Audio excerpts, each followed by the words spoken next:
Amis des chargeurs USB, bonjour.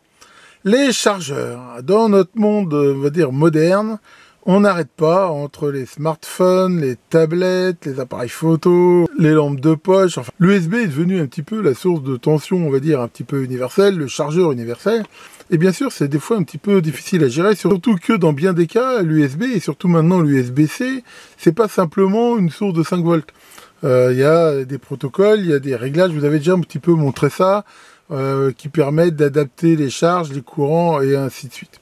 Et l'autre fois, ma femme commençait à pester un peu, parce que voilà, on a une sorte de multiprise là sur un bureau avec plein de chargeurs et tout. Elle m'a dit oui, je sais pas, puis en même temps elle a des trucs maintenant, c'est de l'USB-C, du machin. Et j'ai dit bon, on va essayer de simplifier un petit peu tout ça, et en surfant sur Banggood, j'ai trouvé cet appareil qui m'a semblé être, je veux dire, la réponse à notre problème. Vu que, comme on va le voir, c'est un chargeur qui est assez puissant pour, je veux dire, s'adapter, je pense, à tous les besoins qu'on a. Il a assez de sorties pour pouvoir charger simultanément un certain nombre de choses. Il fait même la charge Qi, là, je vous avais déjà montré ça aussi, sans contact. Et donc, voilà, donc je me suis procuré ce truc-là, et nous allons le voir ensemble. Bon, là, je l'ouvre. Honnêtement, je l'ai déjà utilisé, donc... voilà, c'est pas une première ouverture, mais enfin voilà, je l'ai remis exactement comme quand je l'ai reçu. Donc c'est bien emballé, hein, on va dire, dans cette boîte, dans lequel il y a trois choses. On va trouver un petit manuel qui explique pas grand chose, en fait, le manuel, en gros, il répète un petit peu les spécifications. On va dire qu'il n'aide pas vraiment. On a bien sûr le câble d'alimentation secteur. Donc c'est un câble avec une prise standard sans terre. Hein, donc c'est un appareil... qui est complètement isolé du secteur. Voilà, on voit ici cette prise là. Et l'appareil en lui-même qui est relativement lourd et qui est donc livré dans cette boîte là en carton. Voilà. Et voilà la bête. Et ça donne plutôt une impression de qualité. Donc c'est un appareil qui est très simple. Hein. D'un côté, on a la prise. Là, on a le dessus sur lequel, comme on va le voir, on peut poser des appareils, surtout des téléphones, qui ont cette capacité ajoutée ou native de pouvoir être chargés sans contact comme ça.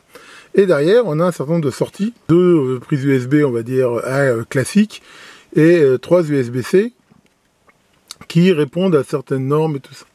Alors derrière, on retrouve un petit peu un résumé des caractéristiques, et on voit que par exemple, le type C1, il répond bien à la norme USB-C qui fait que voilà, il peut donner 5 volts 3 ampères, mais il peut monter jusqu'à 20 volts. Enfin voilà, il peut s'adapter. Pareil pour le C2. On voit aussi que la puissance max est de 160 watts, donc selon ce qu'on utilise en même temps, il va automatiquement s'adapter. Mais voilà, je veux dire, au pire, il baissera des charges de façon à jamais dépasser les limites. Et en même temps, on va voir qu'il y a un affichage ici, c'est ça qui m'a plu aussi, c'est qu'on voit ce qui se passe. On voit la tension, on voit le courant, et qu'il va y avoir. Donc voilà comment ça se présente. Alors, on peut noter qu'il n'y a pas d'interrupteur marche-arrêt. Alors, on peut trouver ça dommage. Maintenant, on va aussi voir, hein, je vais vous le montrer, que repos, c'est-à-dire s'il ne charge rien, sa consommation est quasi insignifiante.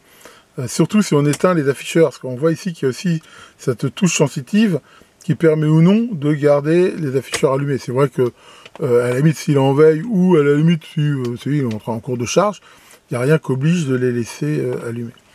Donc pour le mettre en route, voilà, on va tout simplement brancher là le câble. Et donc pour l'instant je le branche donc directement sur secteur. Voilà.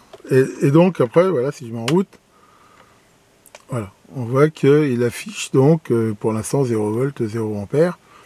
Et c'est aussi simple que ça. Et alors si par exemple je mets une charge, comme par exemple cette petite charge USB là de 1 ou 2 ampères, voilà, on voit que il réfléchit un petit peu, il examine la charge, et automatiquement il voit, voilà, là il a ajusté sa tension à 5,2 volts, et il décide bien 1 ampère, et il montre la puissance ici dissipée. Si je passe à 2 ampères, voilà, on voit que c'est quasiment bon. D'après ce que j'ai vu, le courant il est bon à 100 mA près à peu près. Donc c'est plutôt bon. En même temps, c'est pas des résistances de précision. Enfin voilà, on voit que là, bah, voilà, ça fonctionne impeccable. Hein. C'est très simple à utiliser. Alors, on voit aussi, donc là déjà, ces prises USB qui éventuellement gère un certain nombre de protocoles de charge. Alors après ici il y a l'USB-C. Alors j'avoue que l'USB-C c'est quelque chose qui, enfin ça dépasse un peu le cadre de cette vidéo, mais c'est quelque chose qui est assez complexe en fait. On ne peut pas dire que l'USB-C c'est juste une prise 5 volts qu'on peut brancher dans les deux sens.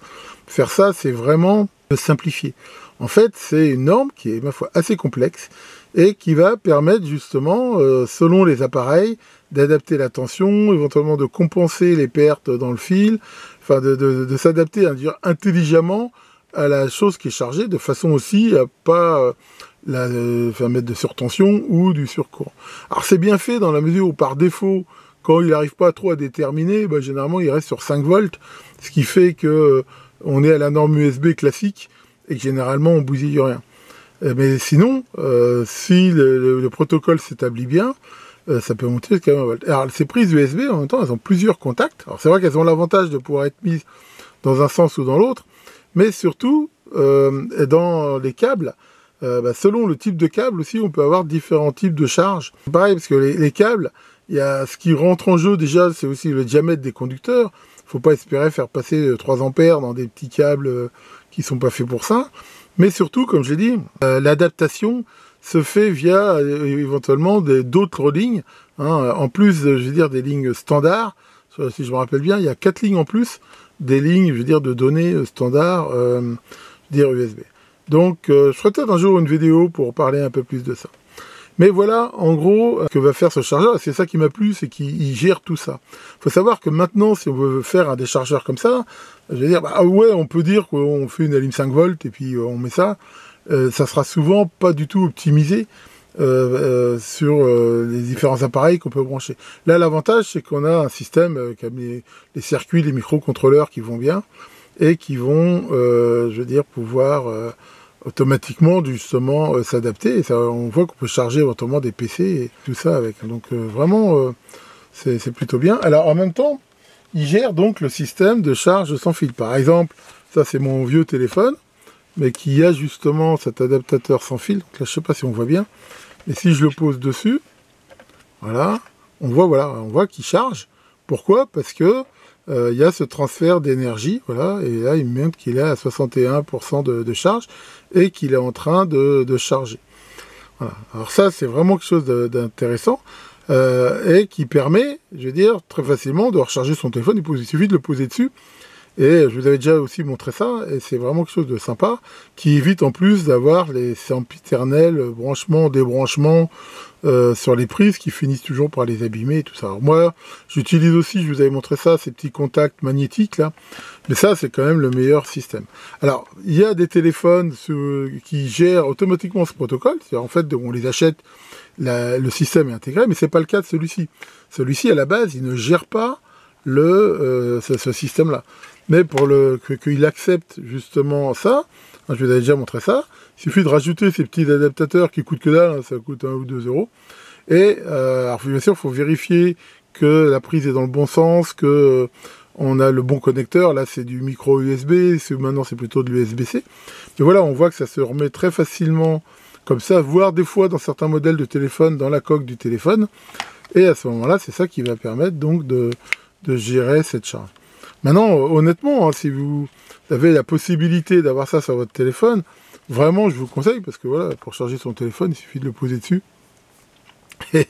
C'est vraiment d'une simplicité publique. On met ça à côté de son lit ou sur son bureau, et ça le fait très bien. Alors, il n'y a qu'un truc que je trouve un petit peu dommage sur cet appareil, c'est que justement, quand il charge dans ce mode-là, le mode sans contact, on voit rien, il n'y a aucun afficheur qui l'indique. On le voit sur l'appareil qui est en train d'être chargé, mais on ne le voit pas sur l'appareil lui-même. Et ça, je trouve que c'est un petit peu dommage. J'aurais bien aimé qu'ils indiquent, pas forcément la tension de charge, que ça n'a pas vraiment de sens ici, mais ils auraient pu indiquer le courant ou la puissance. Enfin bon, je dirais, pour moi, c'est jusqu'à présent le seul point un peu négatif que j'ai trouvé sur cet appareil. Alors, ce qu'on peut faire, justement, c'est regarder qu'est-ce qu'il consomme, par exemple, en veille. Alors, pour faire ça, je vais le débrancher et je vais le brancher sur mon alimentation alternative qui, alors malheureusement, là, on va voir, fait un petit peu de bruit, mais permet de mesurer le courant, le facteur de puissance. Et ça va nous permettre de juger, justement, quelle est sa consommation, par exemple, à vide. Qu'est-ce que c'est grave ou pas de de les laisser brancher. Donc là, je l'ai réglé pour 230 volts, 50 Hz. Hein, voilà, on voit que la fréquence, donc l'équivalent du secteur en France. Et donc, si je le mets en route, voilà, là, on peut voir que il consomme environ 1 watt. Sachant que si j'éteins l'affichage, on voit que ça baisse un petit peu encore.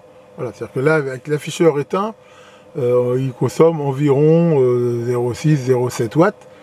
Donc ça fait 25 000 ampères. Donc c'est quand même très peu. Par contre, on peut voir aussi que le facteur de puissance, il est en même temps, enfin, c'est le propre des alimentations à découpage, il est très très loin des 1 réglementaires. Mais enfin, ça veut dire que si vous oubliez de le débrancher et que vous le laissez brancher en permanence, ça va pas vous ruiner, hein, parce que déjà qu'un facteur de puissance comme ça, c'est-à-dire qu'il a très peu de puissance active, qui pour l'instant est la seule qui est facturée en France, hein, enfin, je veux dire pour les particuliers, et avec un niveau de puissance tel que même si c'était facturé, si vous calculez bien au prix moyen du kilowattheure, j'ai calculé, je crois que ça ferait quelque chose comme 2 ou 3 euros par an. Bon, maintenant, ça n'empêche pas que c'est mieux de le débrancher. Hein. Je vous dis pas de ne pas le débrancher, mais je vais dire qu'on peut aussi dire que si par hasard on l'oublie, ça va pas non plus être la fin du monde. Donc là, si je remets en route l'affichage, voilà, on voit que ça consomme un peu plus. Et si je remets par exemple ma charge là de 2 ampères, voilà, bien sûr, on va voir que ça augmente bien sûr la consommation, ce qui est tout à fait normal. Parce que là, voilà, ça y est, là, il débite ses 2 ampères. Donc, on peut voir aussi, ça donne une idée de son rendement, vu que là, il sort 9,8 watts et il en consomme de 12, ce qui, ma foi, est un rendement qui n'est pas très mauvais. Et on voit aussi, bien sûr, que ça change le facteur de puissance, ce qui est normal aussi. Hein. Encore une fois, hein, je vous rappelle que c'est sur les alimentations à découpage, il ne faut pas du tout s'attendre à avoir des courants, des tensions qui sont comme sur des charges résistives. Enfin, donc voilà hein, pour la présentation de ce petit chargeur. Et donc, comme vous pouvez le voir, par contre, c'est livré sans câble. Et donc, ce que je compte faire aussi, moi, ça va être justement d'investir, il faut que je trouve là des bons câbles. Et je vais au moins en mettre 2, un avec une prise micro USB et l'autre une prise USB-C. Donc un câble USB-C, USB-C et USB-A ou même USB-C, micro USB. Enfin, généralement, c'est plutôt de l'USB-A. Mais je vais essayer de prendre des câbles de qualité, ce qui fait que derrière, mettre ça à l'endroit où on avait tous ces petits chargeurs et ça va remplacer tout par ce système-là, plus la possibilité donc de charger mon téléphone direct. Alors comme j'ai dit, hein, voilà, on voit ici cette touche sensitive qui permet éventuellement de mettre en route ou pas les afficheurs, sachant que ça n'empêche pas de charger. Là, on voit qu'il continue à charger, mais voilà, si on dit que ça gêne la lumière ou on ne veut pas le voir, voilà, on peut choisir à tout moment de le faire. Donc voilà la présentation de ce petit chargeur, à qui je donne ma foi une excellente note, hein, parce que comme j'ai dit, je le trouve vraiment très bien. Le seul problème que pour l'instant j'ai vu, comme je vous ai dit, c'est ce manque d'indication là quand on met la charge, je veux dire, sans contact. Enfin bon, d'un autre côté, c'est vrai que quand ça arrive, généralement l'appareil qu'on pose dessus, lui, comme vous l'avez vu avec mon téléphone par exemple, indique la charge. Donc plutôt une bonne pioche, je lui donne plutôt une très bonne note. Puis c'est vrai comme ça, enfin, ça fait pas top quoi, la qualité est là, donc je pense que ça devrait définitivement, ou du moins pour un bon moment, résoudre tous mes petits problèmes de chargeur. Comme d'habitude, je mettrai en commentaire de la vidéo le lien sur le Biniou, si ça vous intéresse. Tiens Maurice, ça va? Ouais, et alors tu dis que s'il fait beau, on pourra reprendre nos bonnes vieilles habitudes. Ah ouais, d'ailleurs je compte en profiter pour sortir mon magnifique set de jardin de 25 pièces. Eh oui, 25 pièces, il y a un fauteuil et 24 bières. Allez, là-dessus, chargez bien et à très bientôt pour de nouvelles vidéos.